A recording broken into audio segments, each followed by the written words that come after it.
बिस्मिल्लाहिर्रहमानिर्रहीम। अल्लाह ताला से उम्मीद है कि आप सब ईमान और सेहत की बेहतरीन हालत में होंगे।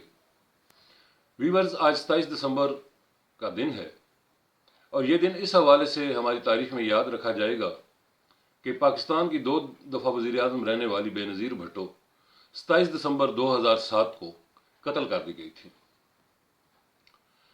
बेनज़ीर भुट्टो 21 जून 1953 को कराची में एक मतमूल और सियासी घराने में पैदा हुई थी कि आपके दादा ही सिंध के वज़ीर आला रह चुके थे अंग्रेज़ दौर में, और इनकी पैदाइश के बाद इनके वालिद जनाब जुल्फ़कार अली भुट्टो पाकिस्तान के पहले चीफ मार्शल एडमिनिस्ट्रेटर, पहले सदर और फिर उसके बाद 1973 में वज़ीर आज़म मुंतखब हुए। बेनज़ीर की तालीम हार्वर्ड और ऑक्सफोर्ड जैसे तालीमी इदारों में हुई थी।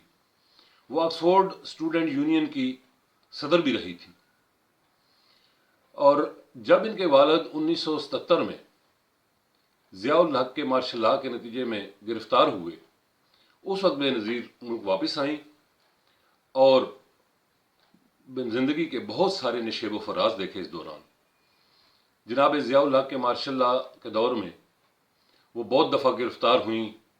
MRD का जो एक इत्तेहाद बना था, उसके तहत उन्होंने एक बहुत अच्छी और स्ट्रॉन्ग तहरीक भी चलाई ज़ियाउल हक के मार्शल लॉ के ख़िलाफ़।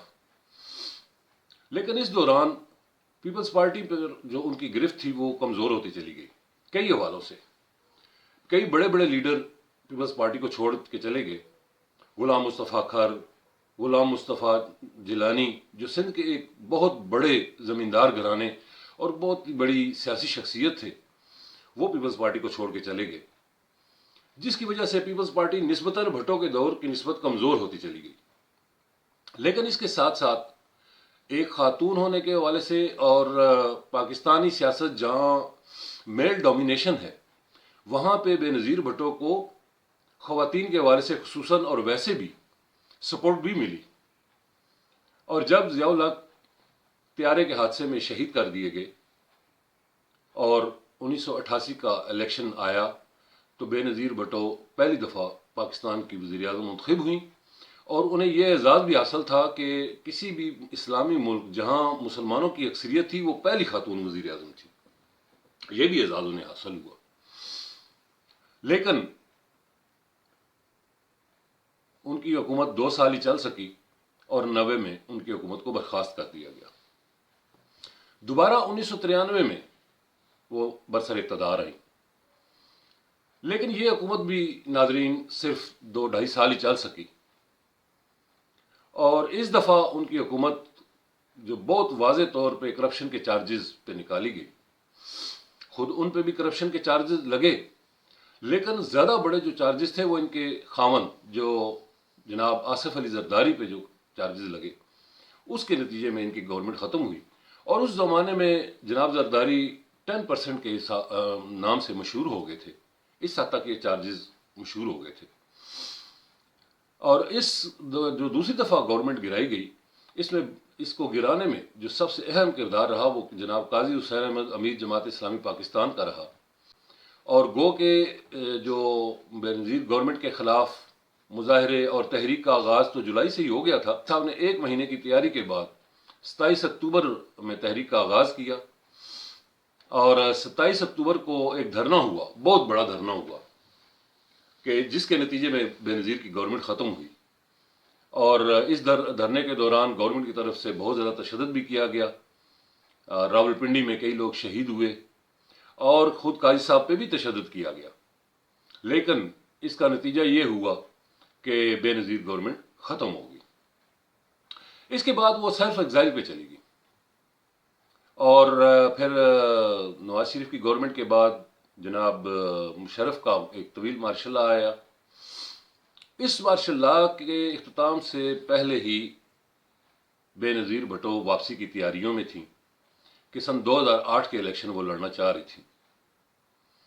जब वो वापस आई तो यहाँ उनका एक फ़कीदुल मिसाल इस्तकबाल हुआ कराची में। गो के उसमें एक बम धमाका भी हुआ, लेकिन वो बच गई।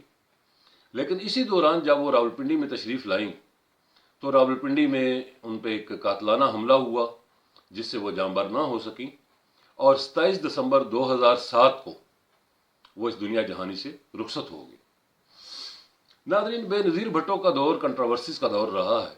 انہوں نے اپنی زندگی میں بہت زیادہ نشیب و فراز دیکھے ہیں۔ وہ تعلیم پانے کے بعد جب واپس آئیں تو 2 دفعہ انہوں نے اس دوران مارشل لا دیکھا، اور وہ اپنی گورنمنٹ کو اس طرح پوری طرح سنبھال نہ سکیں کہ جس طرح ایک اچھے حکمران کو سنبھالنا چاہیے۔ اس وجہ سے وہ کنٹراورسیز میں رہیں، لیکن یہ ہے کہ کئی حوالوں سے انہوں نے کئی اچھے کام بھی کیے ہیں۔ اس دوران انہوں نے خواتین یونیورسٹی پشاور بنائی، جو آج بھی ایک پختونخوا، ہمارے خیبر پختونخوا صوبہ جو ہے اس کی ایک پرومیننٹ یونیورسٹی ہے، اور خواتین کے لیے بہت کام بھی کیا، اور لوگوں کی بھلائی کے لیے بھی انہوں نے بے نظیر انکم سپورٹ پروگرام شروع کیا، جو آج بھی کسی نہ کسی صورت میں جاری ہے۔ شاید یہ ان کے لیے کار خیر بھی، صدقہ جاریہ بھی ثابت ہو۔ تو اس طرح انہوں نے بہت اچھے بھی کام کیے، تو اس وجہ سے انہیں آج بھی یاد رکھا جاتا ہے، اور آج ان کی برسی ہے جو گڑھی خدا بخش میں بڑے زور و شور سے منائی جا رہی ہے، اور پاکستان میں عمومی طور پہ ان کو لوگ ابھی تک نہیں بھولے ہیں۔ یہی ان کے بارے میں معلومات تھیں جی۔ جزاک اللہ۔ السلام علیکم۔